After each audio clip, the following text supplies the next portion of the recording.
voice was a little higher than that. And I said, yeah, what's the problem? He said, are these your trucks out here? And I said, uh-huh. He said, you want to see him there tomorrow? I said, yeah. Why? He said, I need $500. And I said, really? He said, yeah, you need it for protection. I said, I don't think so. Who are you with? And what was their name? Like Satan's Spades. Yeah, Satan's Spades. Oh, really? Okay. All right, I'll be right back. And we had a number that we could call for the gang control guy. So I went back in, and I said, Sergeant, it's Frank Marshall. I'm here, and I got a little situation out front. He said, well, tell me about it. He said, there's this kid out here, he looks about 12 years old. He wants $500 to protect our trucks. And he said, yeah. He said, what's the name of the gang? And I said, Satan's Spades. And he paused and he said, pay him.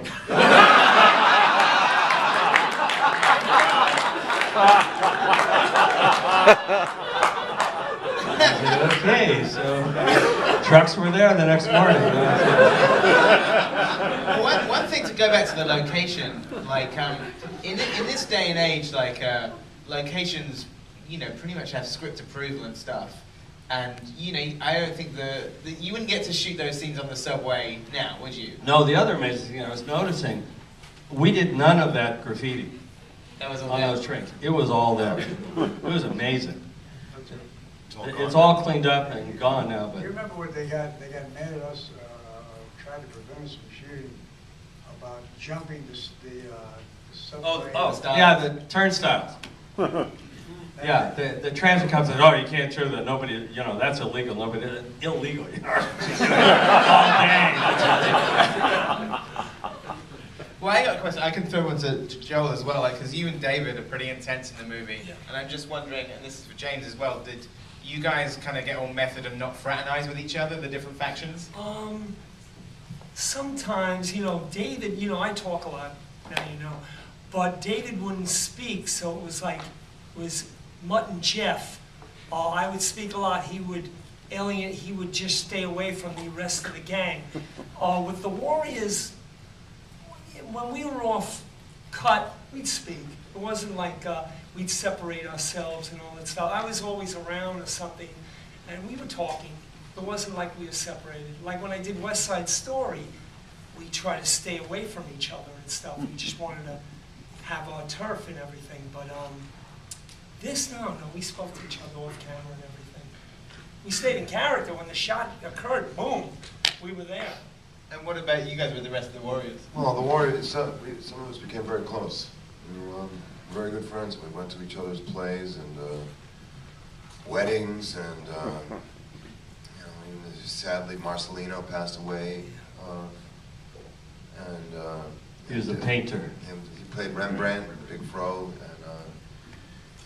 and we were actually. I was good friends with Michael Beck and Deborah Van Valkenburg, and Tom Waits and I did another couple of movies together. David Harris and I, we were, being in this thing, 19 weeks of nights. We were very close. We were a real band, and it was a very difficult postpartum experience when the whole thing ended. Switching back to living in days and actually not being in this gang anymore.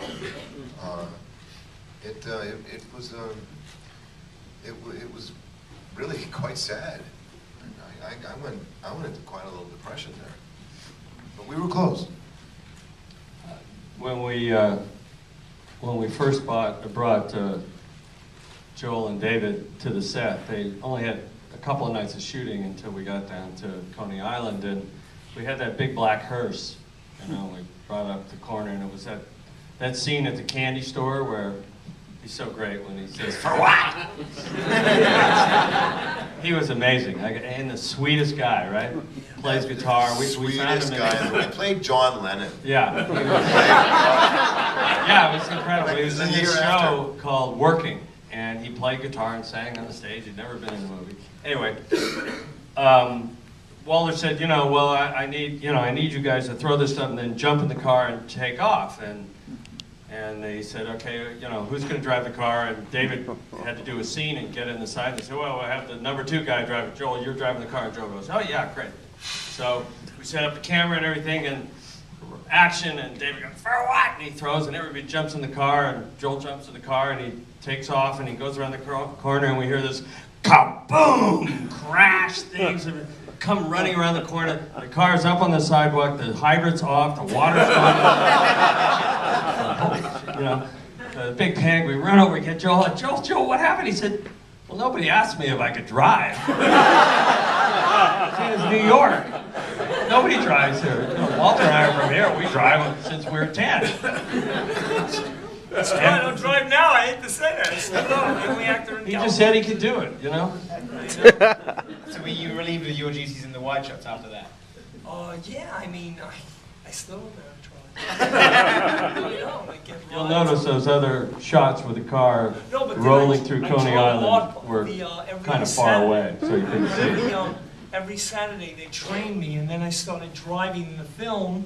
I didn't learn to back up the car. That was the only thing. And then I drove in open traffic and almost killed a few people, but nothing happened. Frank was right there to cover the whole thing. Oh, he has a license and all this stuff. But it worked. I had a learner's permit. It was common when you were young actors in New York. They said, "Can you ride a horse?" Yeah. You know, yeah, man, I can ride a horse. Can you shoot a guy? Can you shoot an arrow? Can you speak French? Oui, oui. Sword fighting. He just had to get the job, man. He just couldn't get live. He already had the job. I want to lose the job. Now let's talk a little bit about then, you know, getting into kind of editing and stuff. Were you guys, you know, and like you said before, it went over the schedule, and you know, Larry, you kept the end scene to the end to stop them shutting you down. When you had all the footage, did you know that you had something special whilst you were editing it? No. No, we didn't know we had anything special even after we sneaked it the first time. We sneaked in Long Beach. It was the hardest editing that I've ever done. There, you know, it was 78, 77, 78. There were no cams or anything, or obviously no Avids. We were still on Warriros. We had 4 cutting rooms. We had this huge building in Paramount. We had 4 editors, 4 cutting rooms. Each editor had 2 or 3 reels to do. So it was kind of amazing when I look back on it now that it works at all. And Walter was going from room to room, and then we were trying to score because we had this release date that was set. It's like Larry said, you know, they needed a movie, so we were shooting for this release date, and then we took it down to Long Beach, and it was not a good screen. It was not a good screen at all. We had them, but we didn't want to go to Long Beach, but Paramount made us go, and we had the average age was about 50. And nobody laughed, nobody reacted, nobody did a damn thing. We thought we had a turkey, and so Paramount really thought we had a turkey. And we didn't have a turkey. But, yeah, so we designed the posters, and we got that great line, and we had a really good trailer, and we got the movie done, and the movie opened, and on a Friday, and in those days you got a phone call. There were no faxes, no emails, and Larry got this phone call the next morning, and we had done really well. And